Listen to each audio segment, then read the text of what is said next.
যে আমরা একটি বিরাট শক্তির সঙ্গে মোকাবেলা করছি। সেই শক্তি কারা কারা আমি নাম বলবো না।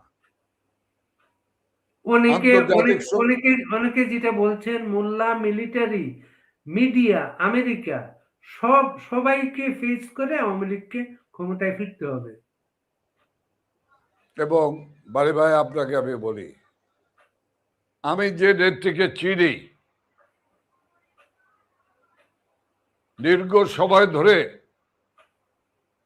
তার সান্নিধ্যে তাকে রাজনীতি করেছি, একদিকে তার উপর আল্লাহ তাআলা রাব্বুল আলামিনের রহমত আছে, আর পীর মুর্শিদ ওলি আল্লাহদের দোয়া আছে। সেই কারণেই তিনি বেঁচে গেছেন, তিনি এবং তার ছোট বোন শেখ রেহানা বেঁচে গেছেন।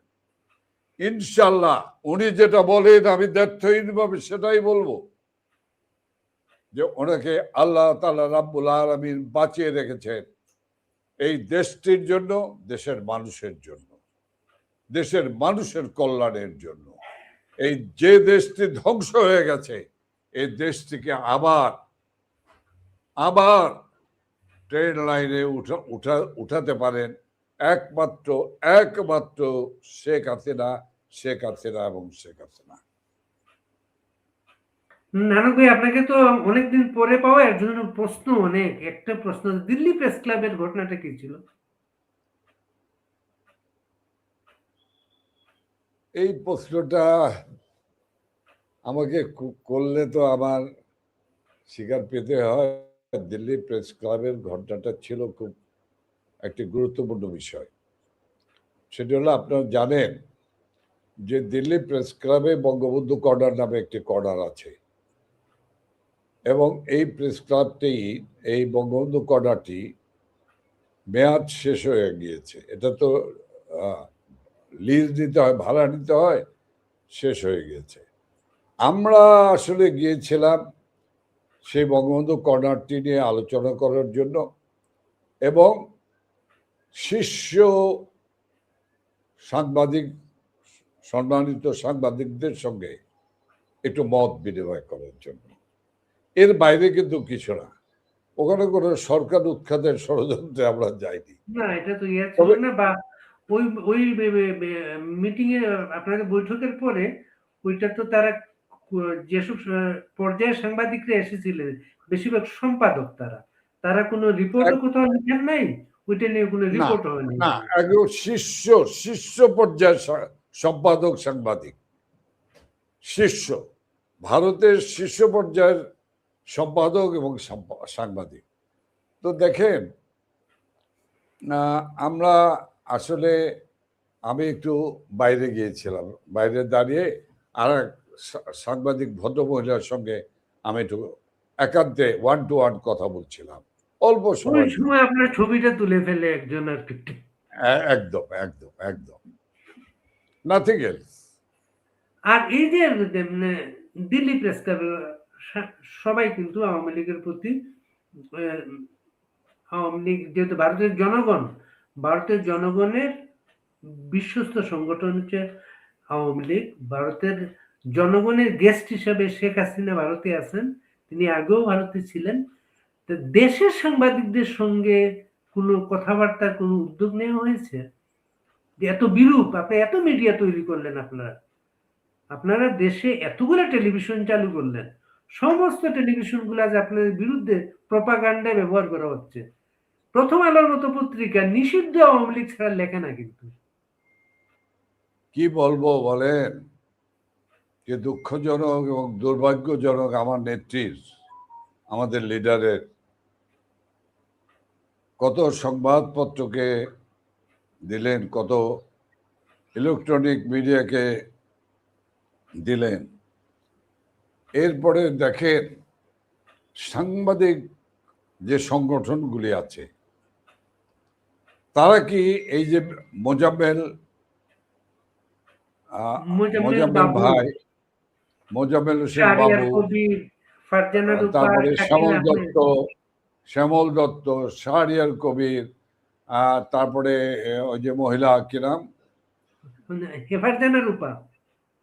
ফারজানা রূপার হাজবেন্ড শাকিল, কত কত সাংবাদিক ভিতরে অবর্ণনীয় কি কষ্টকর জীবনযাপন করছে, তারপরও কি একটা স্টেটমেন্ট দিয়েছেন।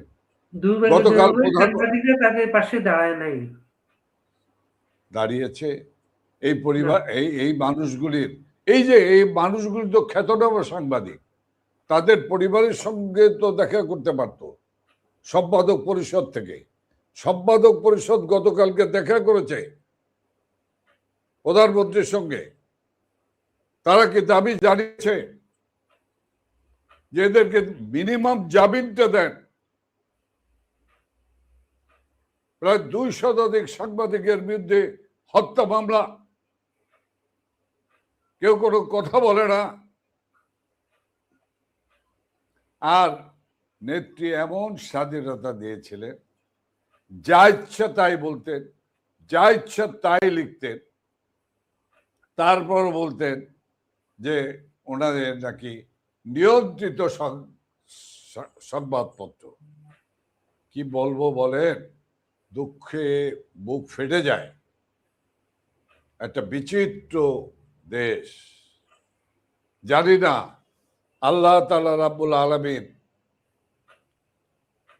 খুব শীঘ্রই এই দেশটি, যে দেশটির জন্য 9 মাস যুদ্ধ করলাম, সেই দেশটিতে আবার জয় বাংলা স্লোগান, আবার মুক্তিযুদ্ধের চেতনা বাংলাদেশ আবার দেখতে পাবো কিনা, পাবো, সেই প্রত্যাশা নিয়েই আসলে এখনো আমরা কাজ করে যাচ্ছি। এবং ধরেন এই যে ইনশাআল্লাহ কামিয়াব হব। এই বাণিজ্য চুক্তি যেটা বাণিজ্য আমেরিকার সাথে, এটা তো বাংলাদেশকে বিক্রি করার চুক্তি, এটা একেবারে বাংলাদেশ আমি তো আগেই বলেছি, কোনো স্বার্থ নেই। আমি তো আগেই বলেছি এই চুক্তিটা আপনারা ভবিষ্যতে কি করবেন সেটাকে? আপনি দেখেন, পাকিস্তানের স্বরাষ্ট্রমন্ত্রী এসছে, প্রথম এসছে 39 জন নিয়ে, 37 জন নিয়ে, তার ভিতরে 9 জন চলে গেছে 2 দিন পরে। আবার থার্ড ডেতে 7 জন আবার এসে যোগদান করেছে। আর কি কি ছিল তাদের মধ্যে কভারে, সেগুলো আমি অন এয়ার আমি বলবো না, আমার কাছে সব খবর আছে, আমি জানি। তো যাই হোক, এখন এটি পাক মার্কিনের একটা ক্ষেত্রে পরিণত হয়েছে। যাই হোক, দেখা যাক। বাঙালি জাতি নরমে নরম, গরমে গরম হলে মুশকিল আছে।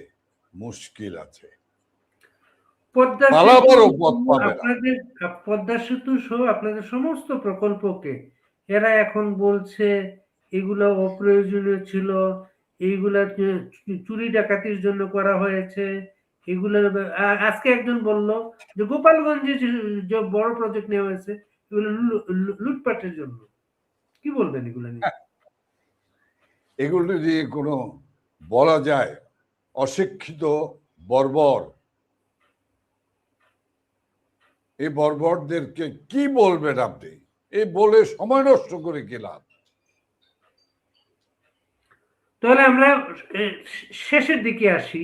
এই যে নেত্রীর স্বদেশ প্রত্যাবর্তন, যেটা আপনারা বলছেন এই প্রত্যাবর্তনের জন্য জনগণ অপেক্ষা করছে, এইটা কবে নাগাদ, কিভাবে করবেন, আমাদের কোন ধারণা দিতে পারেন? দেখুন বাড়ি ভাই, আসলে তো আপনিও অনেক অভিজ্ঞ একজন মানুষ।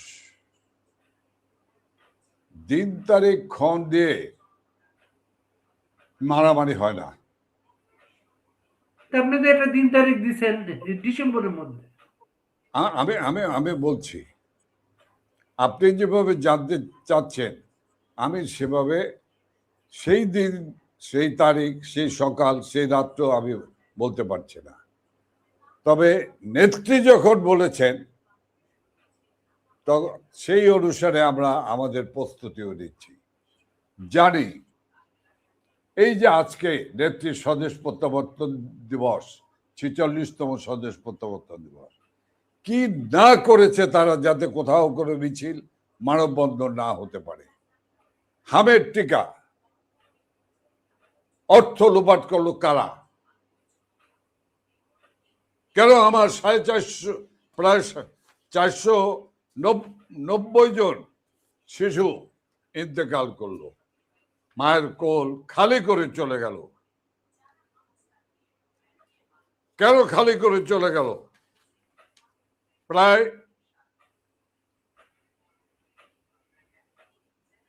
947 জন এখন পর্যন্ত বেসরকারি হিসাব হলো মৃত্যুবরণ করেছে।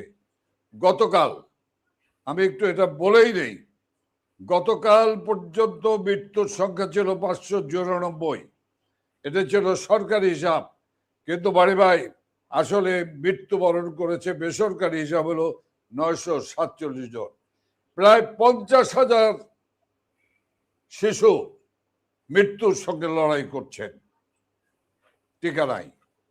এমনকি ঠাকুরগাঁও, রংপুর, কুড়িগ্রামে কুকুরে কামড়িয়েছে, সেই কুকুরে কামড়ানোর কারণে ভ্যাকসিন দিতে পারে নাই, সেই কারণে 14 জনের মৃত্যু হয়েছে।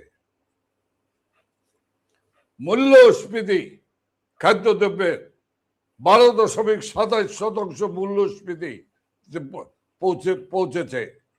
মধ্যবিত্ত, নিম্ন মধ্যবিত্ত মানুষের হাতের নাগালের বাইরে চলে যাচ্ছে নিত্য প্রয়োজনীয়। মানুষ নুন আনতে পান্তা ফোরাচ্ছে। 45,000 কোটি টাকা ব্যয়, কি কারণে? 14টি বোয়িং বিমান কেনার সকল আয়োজন সম্পন্ন করলো।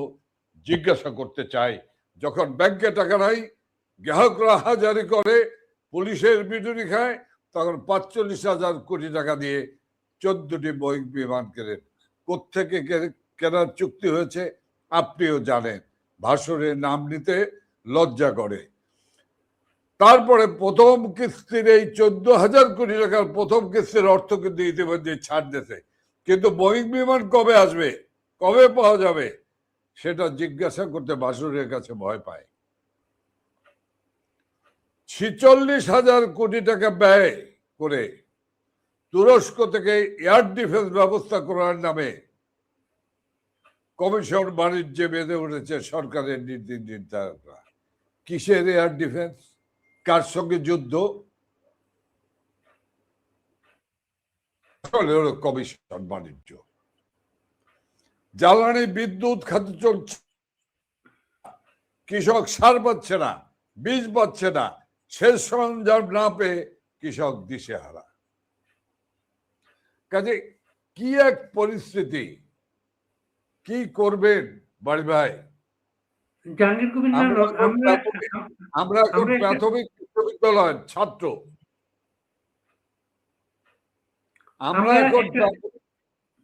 আমরা একটা প্রশ্নে যাচ্ছি শেষের দিকে। আমরা ধরেন আপনারা সিদ্ধান্ত নিয়েছেন, নেত্রী যাবেন দেশে, আপনারা যাবেন দেশে। দেশে এখন চরম আওয়ামী বিরোধী শক্তি ক্ষমতায়, তারা আওয়ামী লীগকে নিশ্চিহ্ন করতে চায়। শেখ হাসিনার বিরুদ্ধে ফাঁসির দণ্ড আছে। আপনারা গেলে খুব স্বাভাবিকভাবে হচ্ছে আপনাদেরকে গ্রেফতার বরণ করতে হবে। এই পরিস্থিতি, গ্রেফতার বরণ, দেশের যে পরিস্থিতি, আপনাদের পরিস্থিতি অনুকূল মনে করেন এটা?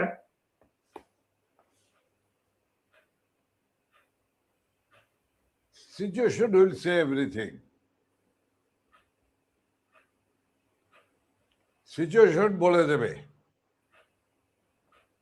তবে আমার নেত্রীর কথা আমি বলবো যে এইসব ফাঁসির আদেশ মাদেশ এইসবে পরোয়া করে না।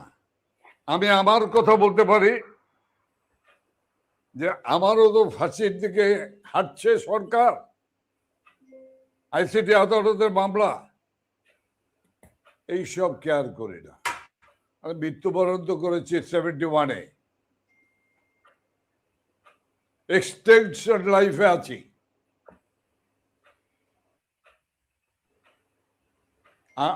We don't care. I don't care.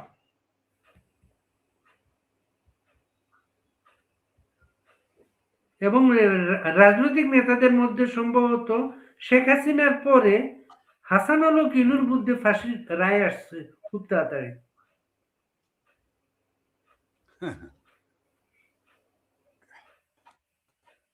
দেখেননি মাইনুদ্দিন খান বাদল ভাই, বীর মুক্তিযোদ্ধা, পার্লামেন্টে ধরে ধরে বক্তব্য দিয়েছেন। সেই রাগ ক্রোধ থামাতে না পেরে যে ও মরলো কেন, ও মরেছে, ওর কবরে গিয়ে আগুন দিয়েছে, ওরা তো সেই জানেন। তবে বাড়ি ভাই একটা কথা বলি, কোন রকম যদি বাইচাই থাকতে পারি আমরা, খবর আছে, তৈরি হতে হবে, রেহাই পাওয়া যাবে না। যারা খুন করেছে আমাদের নেতা কর্মীকে, যারা আমাদের নেতা কর্মীর বাড়িঘর জ্বালিয়ে পুড়িয়ে ছারখার করে দিয়েছে, যারা আমার ছাত্রলীগ কর্মী আব্দুর রহমানের মাকে নির্মমভাবে কুকুরকে পিটিয়ে যেভাবে পিটায় সেভাবে পিটিয়ে করেছে,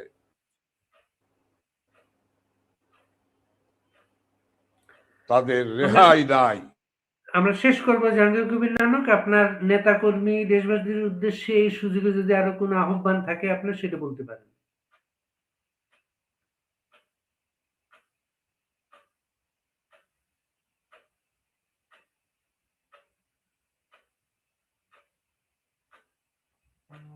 জাহাঙ্গীর কবির নানকের সংযুক্ত সমস্যা হচ্ছে, আমরা তার জন্য অপেক্ষা করি।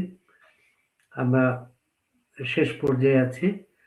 তিনি আমাদেরকে শেষ মেসেজ অবশ্য দিয়ে ফেলেছেন যে তারা দেশে আসবেন, মৃত্যুদণ্ড, ফাঁসি এসব কিছুকে তারা পরোয়া করেন না, এবং তাদেরকে যদি দেশে যাওয়ার পরে যদি কারাবরণ করতে হয়, তখন যদি নিষ্ঠুর সরকার সাক্ষাৎ প্রতিপক্ষ, এই প্রতিপক্ষ যদি কোনো ব্যবস্থা নেয়, সেটার জন্য টাইম উইল সে। ওনার উচ্চারণটা হচ্ছে time will say. Jahangir Kabir Nanak Awami লীগের গুরুত্বপূর্ণ প্রেসিডিয়াম মেম্বার, তাকে আমরা অনেকদিন পর পেয়েছি আমাদের অনুষ্ঠানে। এর জন্য আমরা তাকে সব প্রশ্নগুলো করছিলাম এবং তিনি সবগুলো উত্তর দিচ্ছিলেন। তার জন্য একটু অপেক্ষা করে, তার সংযোগে কোনো একটা সমস্যা হয়েছে। আওয়ামী লীগের গুরুত্বপূর্ণ প্রেসিডিয়াম মেম্বার, তিনি একজন বীর মুক্তিযোদ্ধা, তিনি ছাত্রলীগের নেতৃত্বে ছিলেন, যুবলীগের নেতৃত্বে ছিলেন, স্থানীয় সরকার মন্ত্রণালয়ের মন্ত্রী ছিলেন, এবং তিনি এখনো এই বয়সে আওয়ামী লীগের সক্রিয় নেতাদের একজন, যারা সারা দেশের নেতা কর্মীদের সঙ্গে যোগাযোগ রাখছেন, তাদের সঙ্গে কথা বলছেন, তাদের একজন তিনি। এর জন্য তার কাছে আমরা অনেক প্রশ্ন করছিলাম, তার সংযোগটা হারিয়ে ফেলেছি আমরা। তাকে একটু ফোনে চেষ্টা করি, যুক্ত হতে না পারলে আমরা অনুষ্ঠান শেষ করে দেবো এখানে।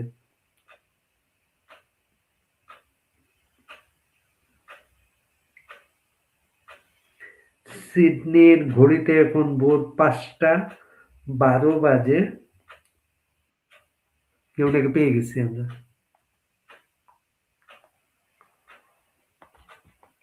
নানক ভাই, আপনাকে পেয়ে গেছি আমরা।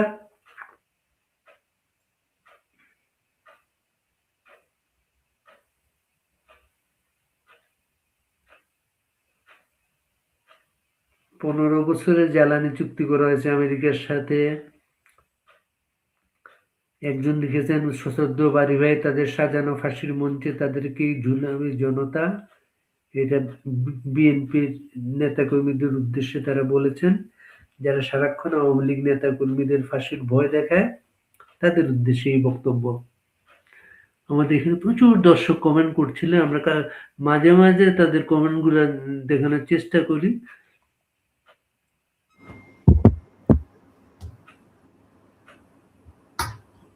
ভাই, জি, রাত পরে 1টা বাজে। হ্যাঁ, আমি শেষ করবো। আপনার শেষ আহ্বানটা আপনি বলে আমরা কিন্তু বিদায় নেব। আর কোনো প্রশ্ন নাই আপনার কাছে? ধন্যবাদ বাড়ি ভাই আপনাকে। ফজলুর বাড়ির বাড়ির খবর। বাড়ির খবর মানে হচ্ছে বাংলাদেশের খবর আর কি, আমাদের বাড়ি তো বাংলাদেশ। বাংলাদেশের বাড়ি হলো বাংলাদেশ, এ বাড়ির খবর। তো আমি আপনার মাধ্যমে আমি আজকে আমাদের প্রাণের নেত্রী, আমাদের পার্টির সংগ্রামী সভাপতি, আমার শ্রদ্ধেয় লিডার শেখ হাসিনার এই ৪৬তম স্বদেশ প্রত্যাবর্তন দিবসে আমি সারা বাংলাদেশের সকল নেতা কর্মীদেরকে আমি শুভেচ্ছা জানাই। সবশেষ বলবো, লড়াইকে আরো তীব্র করুন, শানিত করেন, ওদের সরকার টলটলায়মান, এবং আমি বিশ্বাস করি যে আমাদের আন্দোলনের তোরে ওরা ভেসে যাবে। ওরা এখন দুই জায়গায় অবস্থান করলেও ওরা যখন যৌথ ছিল, একসাথে ছিল, বিএনপি জামাত জোট, তখনও কিন্তু আমরা ওদেরকে মোকাবেলা করেছি, ওদেরকে ক্ষমতাচ্যুত করেছি। সেদিন পিছনের বেশি দিন পিছনের কথা না। কাজেই আপনারা বড় বড় তখন আমার ভাইয়েরা, আমার বোনেরা, নেমে পড়ুন, ঝাঁপিয়ে পড়ুন। তবে নেত্রী আপনাদের মুখপানে তাকিয়ে আছে, আমরা নেত্রীকে বীরের বেশে বাংলাদেশে ফিরিয়ে নিয়ে যাব ইনশাল্লাহ। খোদা হাফেজ। জয় বাংলা, জয় বঙ্গবন্ধু, জয় শেখ হাসিনা।